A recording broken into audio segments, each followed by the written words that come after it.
বাংলাদেশ প্রকৌশল বিশ্ববিদ্যালয়ের শিক্ষার্থী আবরার ফাহাদ হত্যার ৬ বছর পেরিয়ে গেলেও পুরো বিচার এখনো হয়নি বলে অভিযোগ করেছেন তার বাবা বরকতুল্লাহ। আজ শনিবার রাজধানীর সোহরাওয়ার্দী উদ্যানে বাংলাদেশ জামায়াতে ইসলামী আয়োজিত জাতীয় সমাবেশে তিনি এ অভিযোগ করেন। বরকতুল্লাহ বলেন, ২০১৯ সালের ৬ অক্টোবর রাতে আমার ছেলে আবরার ফাহাদকে বুয়েটের শেরেবাংলা হলে রাতভর নির্যাতন করে হত্যা করা হয়।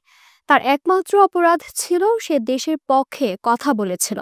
ভারতীয় আধিপত্য, আগ্রাসন এবং তৎকালীন সরকারের সঙ্গে ভারতের কিছু অবৈধ চুক্তির বিরুদ্ধে ফেসবুকে স্ট্যাটাস দিয়েছিল।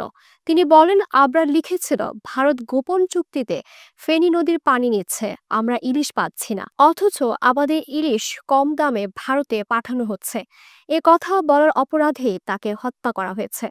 শেখ হাসিনা সরকার সে সময় একতরফা নীতিতে বৈষম্য তৈরি করেছিল। বরকতুল্লাহ বলেন, আজ ৬ বছর পেরিয়ে গেছে, আমি এখনো ছেলে হত্যার বিচার পাইনি। আমি ন্যায় বিচার চাই, এটাই একজন বাবার আহ্বান। আবরারের বাবা আরো বলেন, এখনো দেশের বিভিন্ন বিশ্ববিদ্যালয়ের হলে র্যাগিং হয়। এখন তো ডক্টর ইউনূসের নেতৃত্বে একটি অন্তর্বর্তী সরকার এসেছে, তাহলে কেন এসব বন্ধ হবে না?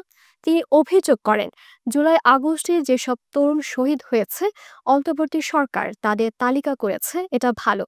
ছাত্রলীগের হাতে র্যাগিংয়ের শিকার হয়ে যারা মারা গেছে তাদের কোনো তালিকা নেই। আমি অনুরোধ করব, এ ধরনের মৃত্যুর একটি রাষ্ট্রীয় তালিকা তৈরি হোক।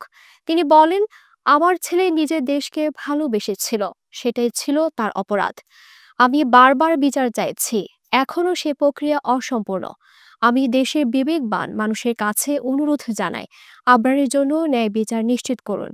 মুকিতুর রহমানের রিপোর্টে জান্নাতুল আইরিন, খবর সংযোগ।